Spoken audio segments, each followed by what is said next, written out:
क्या विपक्षी एकजुटता से घबरा गए हैं प्रधानमंत्री मोदी? क्या बीजेपी पर भारी पड़ रहा है इंडिया गठबंधन?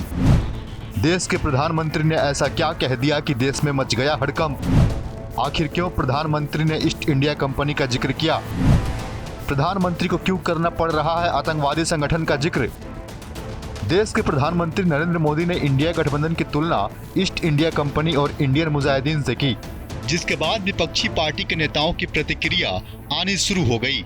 राहुल गांधी ने ट्वीट करके कहा कि आप हमें कुछ भी कहें, हम इंडिया हैं।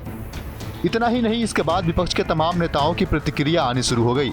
आरजेडी का वरिष्ठ नेता और राष्ट्रीय उपाध्यक्ष शिवानंद तिवारी ने कहा कि जब से विपक्ष एकजुट हुआ है तब से मोदी नर्वस आ गए हैं। इंडिया गठबंधन से मोदी नर्वस हैं और वो समझ नहीं पा रहे हैं कि अब कैसे मुकाबला करें। इसी वजह से प्रधानमंत्री कुछ भी टिप्पणी कर रहे हैं। प्रधानमंत्री पद पर रहते हुए नरेंद्र मोदी ने प्रधानमंत्री पद की गरिमा कभी भी नहीं रखी।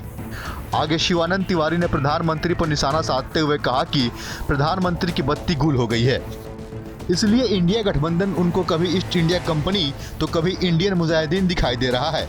आजकल प्रधानमंत्री की दिमागी हालत भी ठीक नहीं है और यह साबित करता है कि इंडिया की पहली जीत नरेंद्र मोदी पर हो गई है। आपको बता दें कि प्रधानमंत्री मोदी ने बीजेपी संसदीय दल की बैठक बुलाई थी। बैठक में मंगलवार को मोदी ने विपक्ष को दिशाहीन बताया और साथ ही नाम में इंडिया लगाने से कोई भारतीय नहीं हो जाता। आगे प्रधानमंत्री ने कहा कि ईस्ट इंडिया कंपनी में और इंडियन मुजाहिदीन में भी इंडिया है और विपक्ष ने जो नाम रखा है उसमें भी इंडिया है, तो इंडिया नाम रखने से कोई भारतीय नहीं हो जाता। Bureau report, news India digital.